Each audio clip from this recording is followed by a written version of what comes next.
Boa noite, mais uma vez, é muito bom estar com você aqui no programa Palavra-Chave, na TV Jaguari. Eu sou o pastor Tiago, da Igreja Presbiteriana Independente, aqui na cidade de Cosmópolis. No programa Palavra-Chave, nós temos como meta, como objetivo, trazermos reflexões da Palavra de Deus que se apliquem aos desafios que se colocam à nossa frente no nosso dia a dia, no nosso cotidiano. Aqui nós refletimos, conversamos, e para fazer isso hoje nós temos aqui a presença do pastor Marcos Vieira Neto, pastor titular da Igreja Presbiteriana Independente aqui na cidade de Cosmópolis. E como é do nosso costume, nós sempre apresentamos alguma coisa no começo, um vídeo normalmente, que traz à tona algum assunto que seja pertinente ao nosso dia a dia, e depois nós conversamos e debatemos sobre esse assunto. Então eu quero que você fique com essa reflexão, com esse pontapé inicial que esse vídeo vai nos trazer, e depois nós vamos conversar um pouco mais sobre isso. Dê uma olhadinha.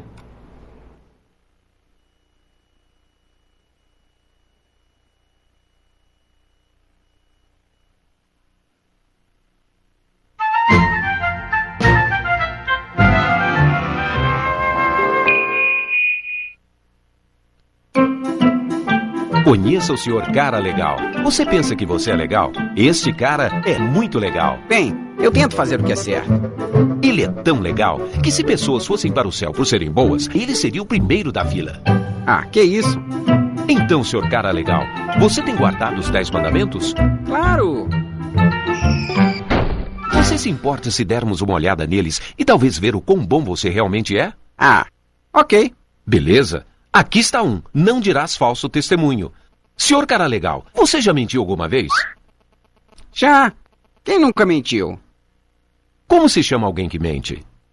Um mentiroso? Ok. Que tal outro mandamento? Não furtarás.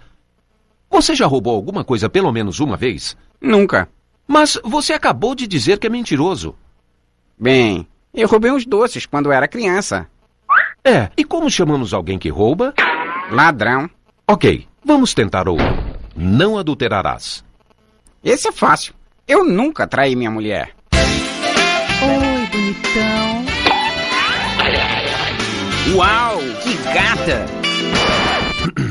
Jesus disse, se você olhar para uma mulher com desejo, você já cometeu adultério com ela em seu coração. Certo. Mais um. Não tomarás o nome do Senhor teu Deus em vão. Você já usou o nome de Deus para xingar? Isso, Sr. Cara Legal, é chamado de blasfêmia. Deus te deu vida, o ar e tudo que você tem. E você joga o nome dele na lama.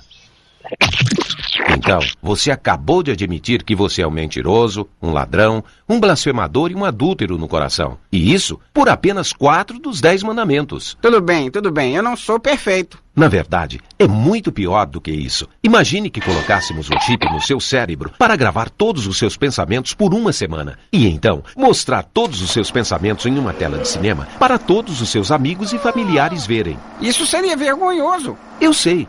A Bíblia diz que Deus conhece tudo, até mesmo os pensamentos secretos do seu coração. Bem,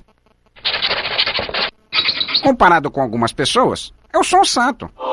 Sim, é verdade, mas o padrão é a lei de Deus, não outras pessoas. Além disso, mesmo que você pecasse só 5 vezes por dia, em um ano, seriam 1.825 pecados.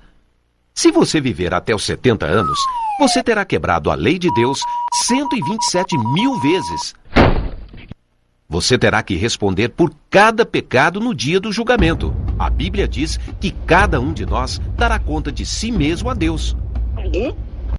Mas Deus vai me perdoar, certo? Bem, vamos tentar isso no tribunal. Qual é? Eu sei que eu andei quebrando a lei, mas, peraí, não dá pra o senhor simplesmente me liberar? Só um juiz corrupto aceitaria isto. Um bom juiz diria: a justiça exige que você pague por seus crimes. Deus não é um juiz corrupto. Ele é um juiz santo e justo. Ele odeia o pecado. Jesus avisou que no dia do julgamento, todos que pecaram contra Deus terminariam em um lugar horrível chamado de inferno. não haveria como escapar por toda a eternidade. Bem, então como alguém pode entrar no céu? Só há um caminho. Deus amou o mundo tanto que mandou seu Filho Jesus para viver uma vida perfeita. Ele nunca pecou, nem uma única vez. Então, Jesus aceitou receber o castigo por pecadores culpados. Ele foi chicoteado, açoitado, pregado em uma cruz e morreu para que a justiça fosse satisfeita e pecadores fossem libertos. Então, Jesus levantou do túmulo e derrotou a morte. Você não pode merecer a vida eterna. Ela é um presente de Deus para todos que se humilham e vêm a Jesus. Ele vai te perdoar, te purificar e te dará um novo coração com novos desejos. A Bíblia diz que se alguém está em Cristo, é uma nova criatura. Então, pare de viver para você, dê as costas para os seus pecados e venha para Jesus. Então, leia a Bíblia e a obedeça. Ache uma boa igreja que te ajude a crescer. E aí, conte às pessoas as boas novas.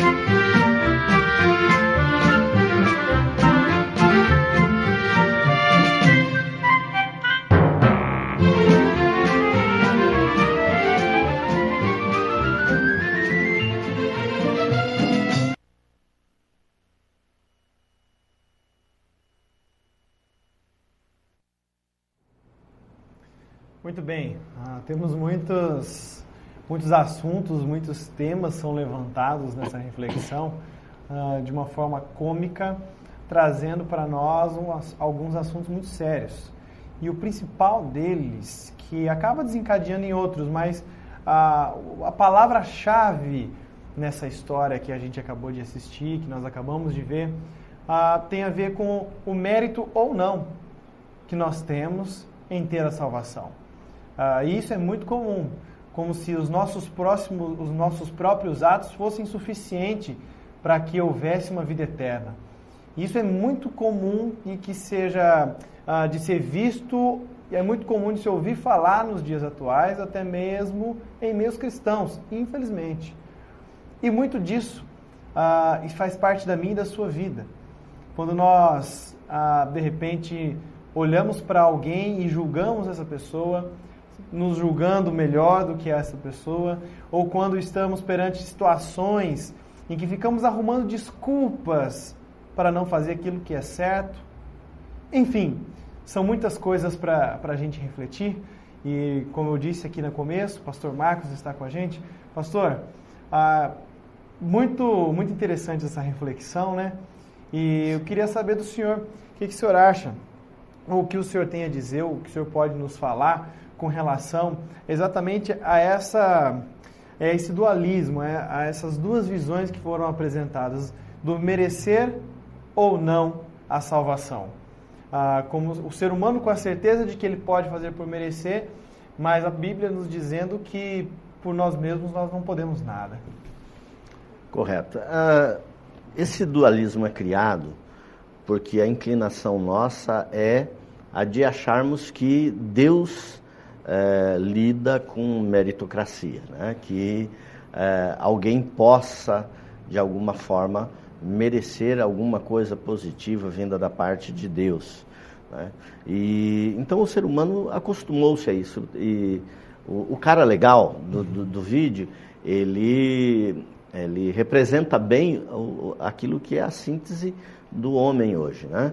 Ele achando que, pelo que ele faz, comparado aos demais, etc., ele estaria numa posição confortável, né? Não era santo. Ele diz, eu não sou santo, né? Não sou perfeito, mas a minha posição é confortável porque, frente a tudo aquilo que acontece, eu estou numa boa média, eu estou ali no intermediário, né? Não sou nem um Santo Agostinho, mas eu me garanto aí dentro de uma faixa intermediária. Isso é comum no pensamento humano, né? O pensamento comum é achar assim, né? Que Deus vai ter uma linha de corte, pecadores até aqui vai, daqui para cá não vai. E aí a gente fica surpreso quando é apresentada a outra visão, dizendo que se você simplesmente quebrar 5 mandamentos, e é fácil quebrar 5 mandamentos, não num dia, mas numa hora, né? Aí você chega àquela multidão de imperfeições e pecados, né? Então, de um lado, você tem realmente o ser humano achando que isso que está numa posição confortável e ignorando que a palavra de Deus, a Bíblia, fala da vida humana do ponto de vista de Deus, né? Olha o Senhor dos céus à terra e não vê nenhum justo sequer, não há quem faça o bem, não há quem busque a Deus, todos pecaram. Então, se a visão humana é essa, a visão de Deus é uma visão que nivela todos a uma única condição, a um único status, que é a condição de pecadores que todos nós somos.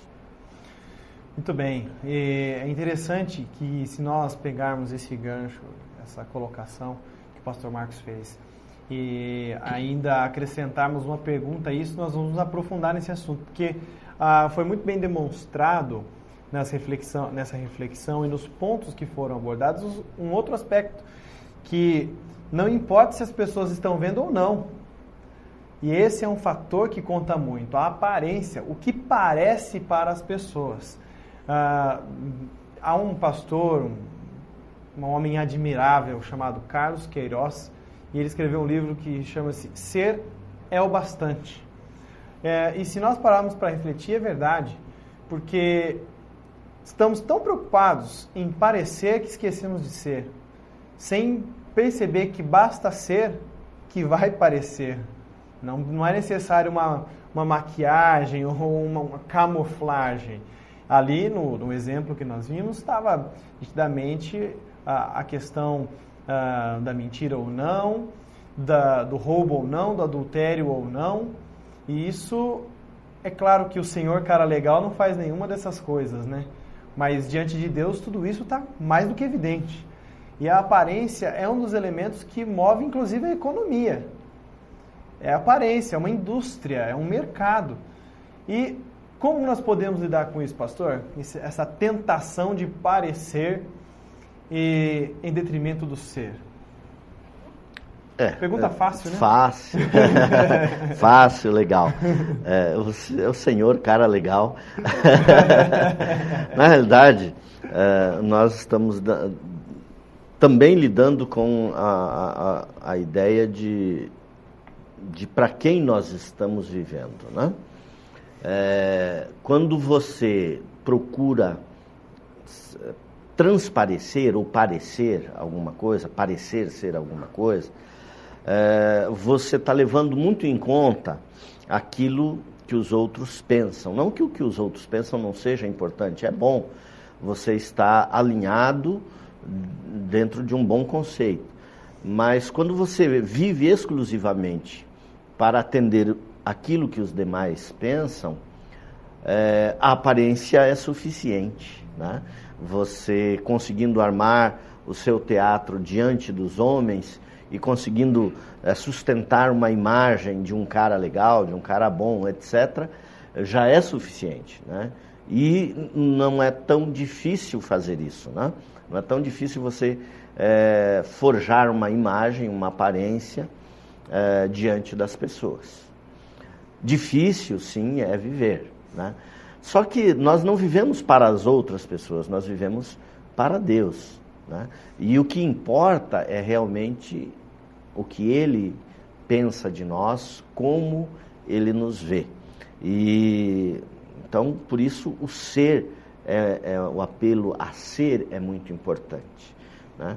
E o que você colocou é bem fato, bem verdade mesmo, né?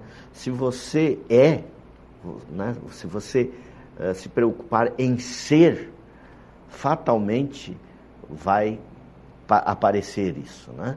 E vai aparecer com um respaldo muito mais importante, muito mais positivo, com muito mais eloquência, né?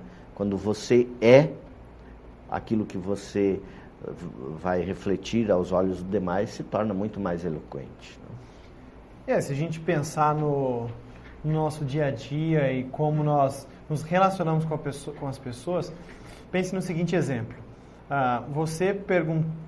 Você conhece alguém e pergunta a outra pessoa sobre este que você conheceu? O que você acha de fulano de tal? Você pode ouvir duas coisas. Parece uma pessoa legal. É sinal de que o relacionamento é superficial e que não há informações suficientes para emitir um parecer. Parece que é uma pessoa legal. Mas se são pessoas que se conhecem de fato, fulano é uma pessoa decente, pode confiar. Então, esse parecer, ele fica mais evidenciado quando a pessoa é. Eu me lembrei, enquanto o senhor falava, de uma canção de um grupo de rock popular brasileiro, o Capital Inicial, que diz o seguinte: o que você faz quando ninguém está vendo?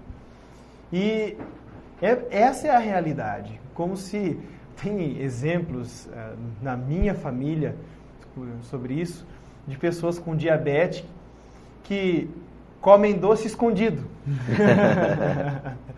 Como se, ao comer o doce escondido, isso não fosse fazer nenhum